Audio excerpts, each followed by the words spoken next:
want to thank everybody for being here, and I know it's hard just on a Monday afternoon to come away, and I want to thank everybody behind me for all the work that they've done in making sure that this bill goes forward.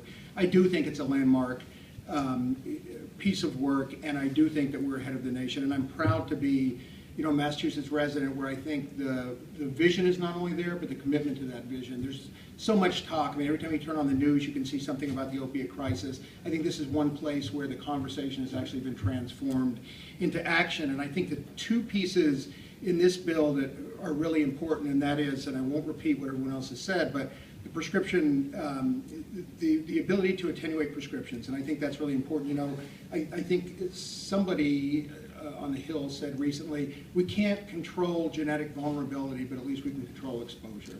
And I think that's very, very true.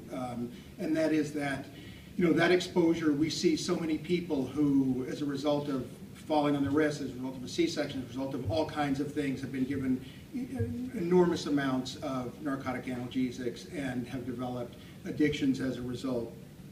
The other thing is the screening in the schools, which is so important. You know, we know that that heroin is and opiates, narcotic analgesics are out there. They're ubiquitous, and to believe that they're not in schools, I think, is fairly naive. And so the ability to really try to mandate screening in the schools, because we know that, you know, the earlier the treatment, the better the outcome. We know that for sure. Data shows that. We also know that kids who are struggling with anxiety, depression, and other mental health issues, the sooner that those are addressed, the less likely it is that they'll be self-medicating. So those are, I think, two really important issues. Governor Baker also has talked about hospitals being the front door to treatment. But I think there's nothing worse than having a front door that leads to an empty hallway.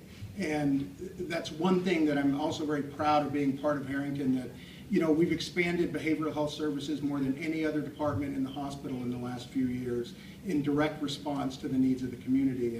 And our next venture is to build a 16-bed locked inpatient dual diagnosis for mental health and substance abuse disorders here on this campus, on the floor right above us, which hopefully will be January or February of next year.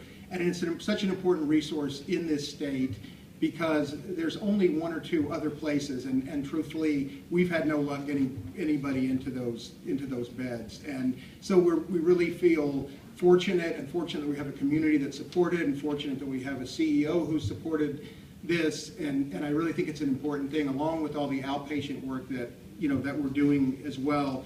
And I'll just say, if there was, you know, one other piece that I hope does come, and I know there's been a lot of controversy around it, and that is about holding people for up to 72 hours who are a potential risk to themselves or other people because of their substance use.